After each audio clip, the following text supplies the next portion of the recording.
जय श्री कृष्ण। भोले बने या चालाक बाई भगवत गीता।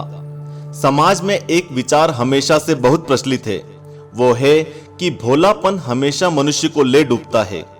आपने कई बार लोगों को कहते हुए भी सुना होगा कि अरे वो तो काफी सीधा है, इतने भोले लोग समाज में नहीं जी सकते। या फिर ये तो जरूर सुना होगा कि भोला और सीधा होना मूर्खता की निशानी है। अक्सर समाज भोले लोगों को निचली दृष्टि से देखता है। उन्हें लगता है कि भोला होना, सरल होना, सीधा होना और मूर्ख होने में कोई अंतर नहीं है। लेकिन क्या सच में ऐसा ही है? आपको क्या लगता है? क्या आप भी भोले लोगों को इन्हीं विचारों से तोलते हैं? अगर हां, तो जरा रुक जाइए, क्योंकि आपको भोलेपन की परिभाषा को दोबारा समझने की जरूरत है। हमारी बातों पर आप शायद विश्वास ना करें, लेकिन स्वयं जो भगवान श्री कृष्ण भागवत गीता में कह गए हैं, उस विचार को कोई झुटला नहीं सकता। आज का हमारा वीडियो इसी विषय पर आधारित है। चलिए भागवत गीता के माध्यम से जान लेते हैं कि मनुष्य को भोला बनना चाहिए या चालाक। श्री कृष्ण कहते हैं कि भोलापन यानी कि भूल जाना। ऐसे लोग जो जल्दी भूल कर माफ कर देते हैं, उन्हें भोला ही कहते हैं। और जिसके मन में हर वक्त लोभ लालच का गणित चलता रहता है, वह मनुष्य चालाक होता है। श्रीमद् भागवत गीता के 16वें अध्याय के पहले, दूसरे, तीसरे और चौथे श्लोक में भगवान श्री कृष्ण ने भोले लोगों की परिभाषा और भी गहराई से बताई है। वो कहते हैं कि खुशी खुशी दुख सहना, जीवन में सरल रहना, अहिंसा का मार्ग अपनाना, झूठ और छल से दूरी रखना, चुगली और तेरा मेरा करने से बचना, दया और करुणा रखना, लोभ लालच से दूर रहना, क्षमा करना, धैर्य रखना, शत्रु भाव ना रखना, मान या सम्मान की इच्छा ना रखना और सभी के साथ प्रेम पूर्वक रहना, ये सभी देवीय स्वभाव वाले लोगों की निशानी है। भोले लोगों में ये गुण पाए जाते हैं। आप देखेंगे कि स्वयं महादेव को भी भोलेनाथ कहा जाता है, तो ऐसे में भोला होना कैसे गलत हो सकता है? श्री कृष्ण की माने तो एक भोले मनुष्य से ही हमें पता चलता है कि बिना हिसाब किताब के भी सरल जीवन जिया जा सकता है। एक भोले मनुष्य को मूर्ख समझना बेवकूफी है। अब महादेव के जीवन को ही ले लीजिए, वे भोलेपन के सबसे बड़े उदाहरण हैं। उनके जीवन को आप देखेंगे तो पाएंगे कि उन्होंने कभी भी अपने किए के बदले किसी भी प्रकार की अपेक्षा नहीं रखी और इसीलिए उन्हें देवों के देव महादेव कहा जाता है। इस नजर से देखें तो भोला होना या सरल होना बेहद ही अच्छा है। सीधे लोग भगवान को बेहद प्रिय होते हैं। सरल होना जितना अच्छा है उतना कठिन भी है।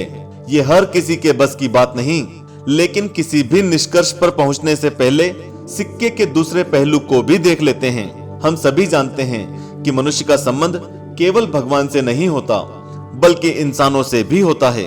इस दुनिया में अक्सर भोले मनुष्यों को बेहद ही कठिन जीवन जीना पड़ता है। ऐसे में सवाल आता है कि क्या चालाक बनना ही मनुष्य को अच्छा जीवन देता है? इस बारे में श्री रामकृष्ण परमहंस एक कथा सुनाते हैं। चलिए उस कथा के माध्यम से समझने की कोशिश करते हैं। कथा की माने तो एक पेड़ के नीचे एक बहुत बड़ा नाग रहता था, जिसे हर वक्त क्रोध रहता था। कोई भी व्यक्ति अगर पेड़ के करीब आता था तो उसे नागराज बिना किसी कारण के भी डस लेते थे और उस व्यक्ति की मृत्यु हो जाती थी। धीरे धीरे नागराज का खौफ दूर दूर के गांव में भी फैलता गया। उस गांव में कुछ ग्वाले भी रहते थे जो हर दिन उसी मार्ग का प्रयोग करते थे। फिर एक दिन एक ग्वाला अपनी गाय को उसी रास्ते से लेकर जा रहा था, लेकिन तभी नागराज रास्ते में आ गए और उन्होंने गाय को डस लिया और गाय की वहीं पर मौत हो गई। नागराज के डर से ग्वाला भाग गया और एक महात्मा के पास जा पहुंचा। वहां जाकर ग्वाले ने सारी आप बीती कह सुनाई। नागराज के बारे में सुनते ही महात्मा ग्वाले के साथ उसी स्थान पर पहुंचे। उन्होंने वहां पहुंचते ही पेड़ के नीचे बैठकर ध्यान करने की बात कही। ग्वाले ने महात्मा को आगाह किया कि पेड़ के नीचे नागराज वास करते हैं, लेकिन महात्मा ने कहा कि वे ऐसा मंत्र जानते हैं जिससे नाग को वश में किया जा सकता है। ऐसे में उन्हें कुछ नहीं होगा। बस यही सोचकर महात्मा अकेले ही पेड़ के नीचे बैठने लगे, जबकि ग्वाला वापस जंगल की ओर चल दिया। जैसे ही महात्मा ने पेड़ पर कदम रखा, नागराज बाहर आकर महात्मा को डसने के लिए तैयार हो गए। नागराज को देखते ही महात्मा ने मंत्र का जाप शुरू किया, जिसे सुनकर नागराज शांत हो गए। महात्मा ने नागराज से कहा कि वह पेड़ के नीचे बैठकर ध्यान लगा रहे हैं, इसलिए उन्हें परेशान करने की आवश्यकता नहीं है। महात्मा जी घंटों वहीं बैठकर ध्यान करते रहे, पर नागराज ने कुछ नहीं किया।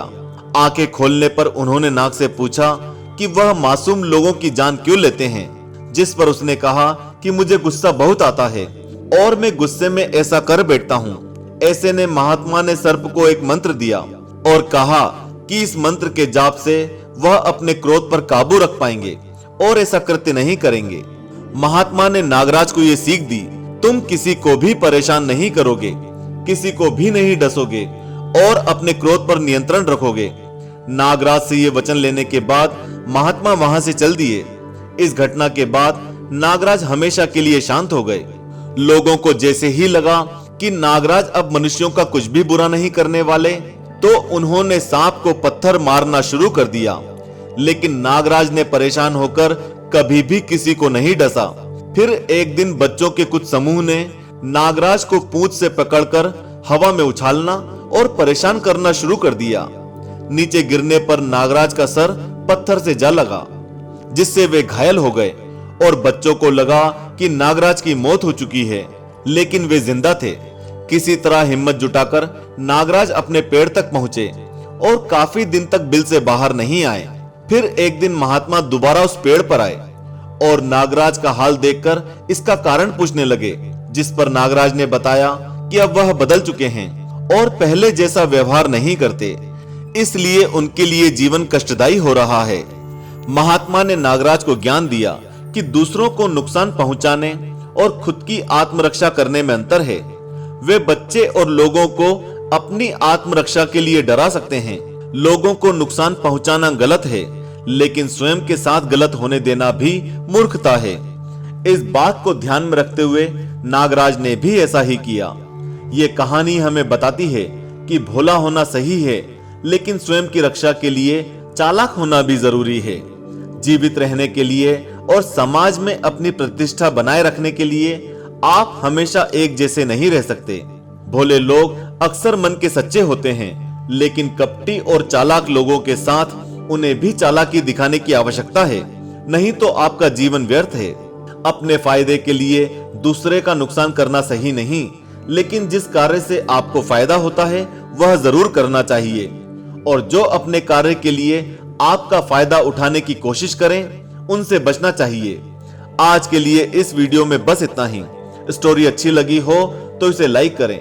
जय श्री कृष्ण।